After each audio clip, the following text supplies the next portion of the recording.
فقالت له الوصية الأولى، أشارت إلى فاطمة.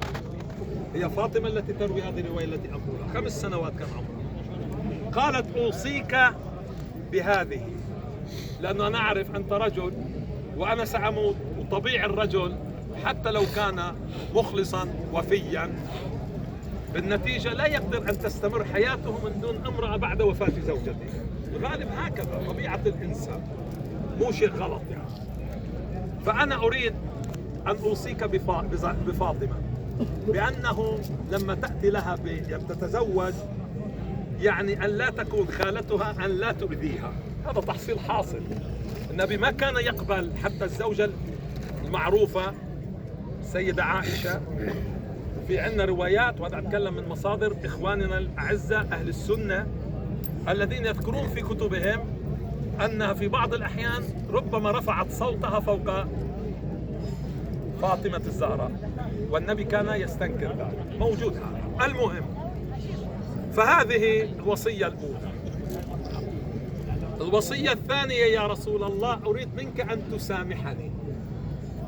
السيدة خديجة تطلب من رسول الله المسامحة. قالت أنا أعرف لعلي أنا قصرت معك، مع أنها قدمت كل شيء من أجل هذا الدين الحنيف.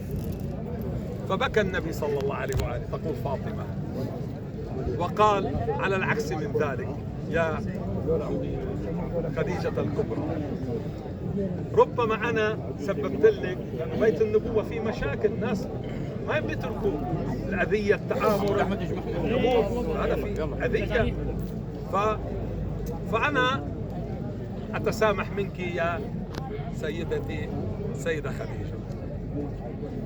طيب الثالثة ما هي يا رسول الله؟ النبي ينتظر. الثالثة ما هي؟ قالت أستحي منك يا رسول الله أن أقولها. النبي يفتهم. نظرت خديجة سلام الله عليه إلى فاطمة. النبي عرف أن هي الثالثة، الوصية الثالثة تريد أن تقولها لفاطمة، وفاطمة تقولها لأبيها محمد. اللهم صل على محمد وآل محمد. شنو الوصية الثالثة؟ النبي قام من الحجرة، من الغرفة اللي كان فيها مع السيدة خديجة، وذهب إلى الغرفة الأخرى. فاطمة بقيت، تقول بقيت مع أمي. قالت أنا أريد منك يا فاطمة،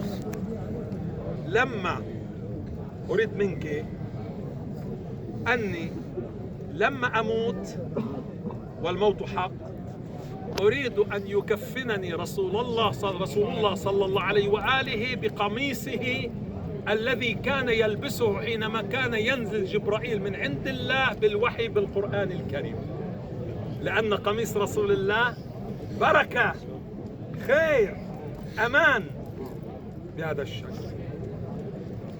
طيب، قالت قولي لأبيك هذا.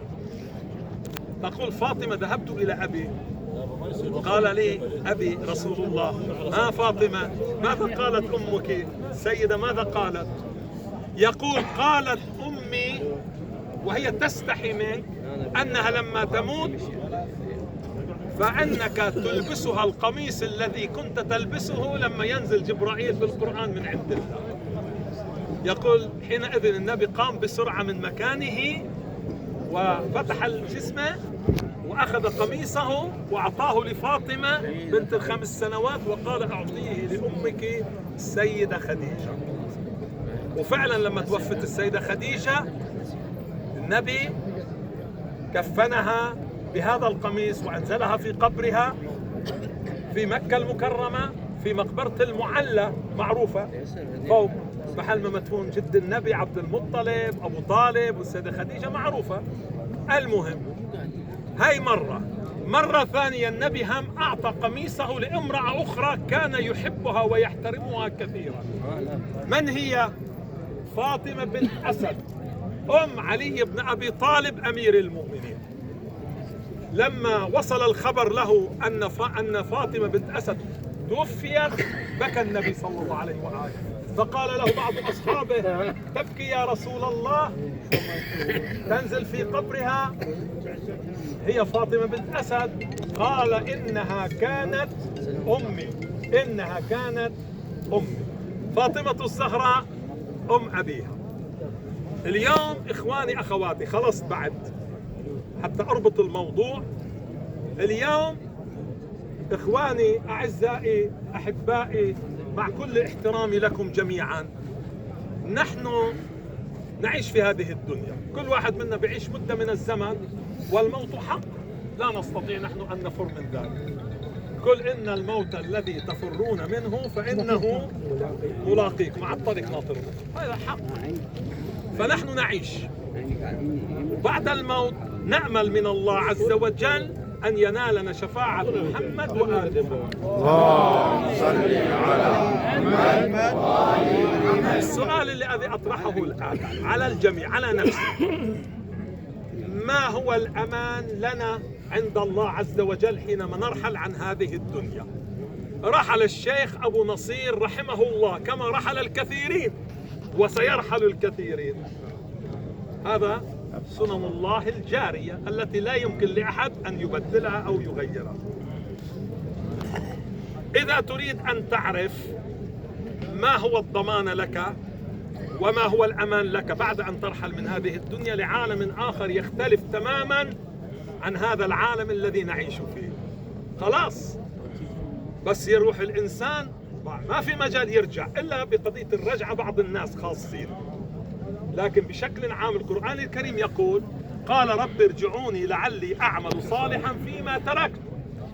ماذا يأتي جواب من الله؟ القرآن يقول مو أنا، كلا، خلاص إنها كلمة هو قائلها من ورائهم برزخ إلى يوم يبعثون. روح لعالم البرزخ. الأمان ما هو؟ أقول لكم، قلت هذه القضية، النبي صلى الله عليه وآله في يوم من الأيام جالس مع أصحابه في المسجد النبوي الشريف في المدينة المنورة، مرت جنازة يحملها 4 شباب من الحبشة، يعني عبد أسود، جنازة أخذينها للدفن، ميت. النبي صلى الله عليه وآله قطع كلامه وقام ولحق الجنازة. أصحاب النبي قاعدين موجودين، وكان فيهم الأول والثاني والثالث وأمير المؤمنين صلى الله عليه وسلم وكثيرين من الأصحاب. فالنبي لحق الشباب بالطريق، قال لهم وقفوا شباب، وقفوا عنكم، وقفوا. قال دعوا الجنازة على الأرض، وضعوا الجنازة على الأرض. أصحاب النبي يقولون لحقوا النبي، طبيعي يلحقوا. شوفوا ليش النبي ترك كلامه ولحق الجنازة، شنو الموضوع، شنو القضية، شنو القصة؟ فتجمعوا من حوله. شلون متجمعين نحن؟ جمعوا. النبي صلى الله عليه وآله كشف عن وجه الميت بالنعش، فهو شاب أسود من الحبشة، شاب آخذينه للدفن. سأل أصحابه، سأل الناس، قال من يعرف هذا الشاب؟ نظروا إليه باوعوا به، قالوا لا نعرفه يا رسول الله، لكن أمير المؤمنين علي بن أبي طالب قال أنا أعرفه يا رسول الله. هذا الشاب من هو؟ طب من هو هذا يا أمير المؤمنين؟ قال هذا الشاب خادم عبد عند قبيلة بني رياح. بني رياح موجودة الآن في المدينة المنورة، أفخاذ لهم في زماننا هذا حتى. فهم كان هذا الرجل الشاب العبد الأسود يخدم عندهم، خادم عندهم، عبد. الإمام علي تابع كلامه، ماذا قال؟ قال ولكن يا رسول الله هذا الشاب عجيب أمره. قال شلون النبي شلون؟ قال هذا يا رسول الله، والجماعة كلهم يسمعون. قال هذا يا رسول الله لما كان حي طيب كنت أمر بأزقة المدينة، يباوع بي من بعيد، يشوفني يلحقني، ياخذ ايدي شدة يريد يحبها، ويقول لي يا أمير المؤمنين يا علي بن أبي طالب، بس 3 دقائق، يا علي بن أبي طالب يا أمير المؤمنين أنا أحبك، شو سوي؟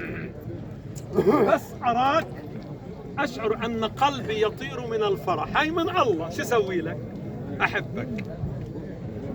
النبي التفت قال يا علي لا يحبك إلا مؤمن ولا يبغضك إلا كافر. كافر منكر للحق. المهم، ثم قال النبي صلى الله عليه وآله ماذا قال؟ نظر إلى السماء قال والله لقد نزل من السماء 70 قبيل، 70,000 قبيل، 70,000 قبيلة، في كل قبيل 70,000 قبيل، لا يحصي عددهم إلا الله عز وجل. طيب زين، نازلين للأرض من عند الله عز وجل، مكلفين بمهمة، شنو هي؟ يقول الراوي قام النبي بنفسه، أخذ الشاب غسله كفنه صلى عليه دفنه بمعونة أصحابه، ثم التفت إليهم، انتهى خلاص دفنوا، التفت إلى الجمع قال والله لقد ضاقت بهم شوارع المدينة وأزقتها. ملائكة كثر مش شايفينهم، انت رسول الله يقدر يشوفها، فامتلأت شوارع المدينة منهم. إلى الآن رسول الله ما قال إن لماذا هؤلاء نزلوا، شو المهمة. ثم قال إنما صلى الله عليه وآله قال إنما نزلوا لتشييع جنازة هذا العبد الأسود لأنه كان يحبك يا علي. لأنه كان يحبك يا علي. إخواني الأعزاء، نحن نقول بأننا لا نجاة لنا إلا أن نركب بسفينة النجاة، سفينة محمد. يا الله محتاجين للدعاء والله أسكت. ليلة الجمعة دعاء. يا الله